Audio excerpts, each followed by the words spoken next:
মা দেখো মেলা থেকে এই ফুলদানিগুলো নিয়ে এসেছি, কি সুন্দর, দেখো দেখো। বাহ খুব সুন্দর তো। হ্যাঁ তা কত করে নিয়েছে রে? কত নিয়েছে? এই রে যদি সত্যি কথা বলি, দুটো ফুলদানি 500 টাকা নিয়েছে, আমাকে মেরেই ঘর থেকে বের করে দেবে। কি রে? হ্যাঁ 200 টাকা নিয়েছে মা, 200 টাকা। 200 টাকা? 200 টাকায় এত সুন্দর সুন্দর দুটো ফুলদানি পেয়ে গেলি? বাহ, ঠিক আছে ঠিক আছে, তুই বস, আমি তোকে খেতে দিচ্ছি, এগুলো রেখে আসি সাজিয়ে। হ্যাঁ ঠিক আছে। A few moments later.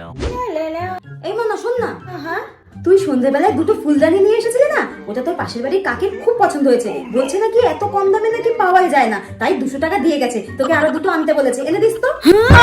মানে কাকি আরো দুটো আনতে বলেছে? এই রে কেন যে মিথ্যে কথা বলতে গেলাম, ওটা তো 500 টাকা নিয়েছে, এখন নিজের পকেট থেকে দিতে হবে। আরে কি হলো? হ্যাঁ হ্যাঁ হ্যাঁ এনে দেবো এনে দেবো এনে দেবো, আমি আরো ভালো ভালো এনে দেবো। মিথ্যে কথা বলার শাস্তি তো আমাকে পেতেই হবে। এনে দিস কিন্তু, 200 টাকা দিয়ে গেছে, ড্রয়ারে রয়েছে, নিয়ে এসে দিস।